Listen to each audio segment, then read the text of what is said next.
Okay, as a Venezuelan American, I got some shit to say. My family, my parents, my sister, my extended family, all lost everything. Their work, their savings, their investments, gone. Wiped out by a narco-dictatorship that has held Venezuela in a death grip for over 25 years. And what happened to my family has happened to millions, and yes, millions. The Venezuelan exodus is the second largest displacement crisis on earth after Syria. This is not just a tragedy. It is one of the great humanitarian disasters of our time. But the suffering doesn't end there. This regime has jailed hundreds of political prisoners. Thousands have been murdered simply for speaking out. More than a third of the population has fled. 1/3. Not for better opportunities or for the American dream, but to survive, to live, because staying often means death.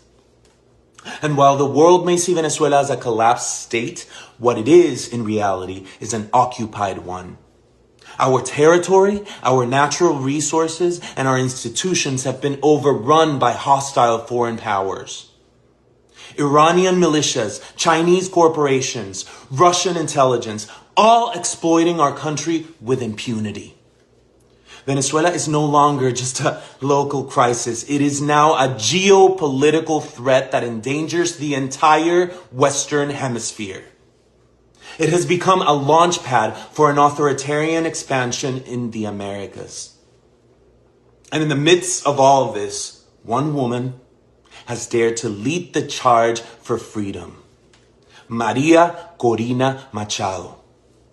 In 2024, against every odd, she led a peaceful democratic uprising that won the election.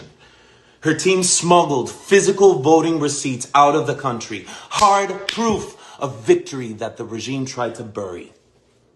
Her courage has lit a fire in the hearts of millions of Venezuelans desperate to believe that change is still possible. But now some have questioned her decision to dedicate her Nobel Prize to Donald Trump. Okay, I get that. But here's the truth. It was a brilliant strategic move in the global chessboard of politics. Maria Corina is no fool.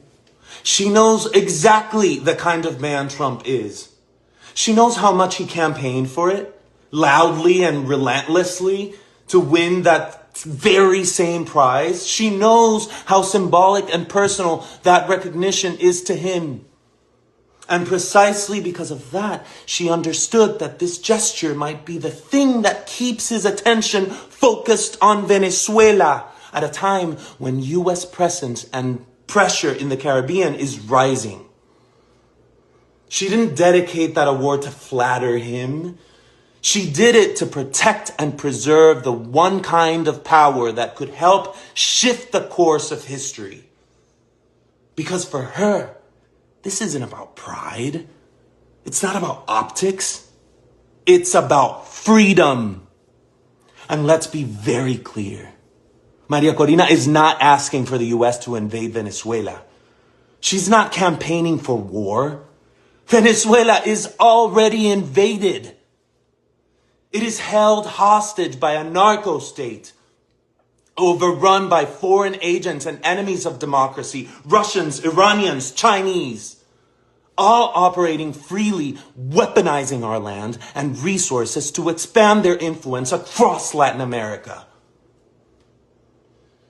What Maria Corina is calling for, what millions of Venezuelans are praying for, is the support of the only military on earth capable of countering that threat and helping to free our people. This is not imperialism. This is liberation. She's not playing partisan games. She's playing for Venezuela's life. Because this isn't theoretical. This isn't academic. This is life or death.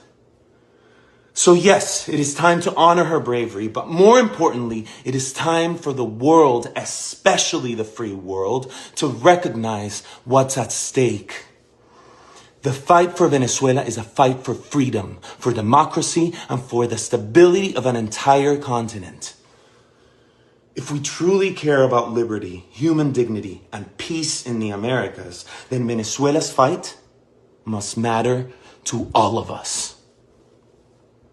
Que viva Venezuela, que viva María Corina Machado.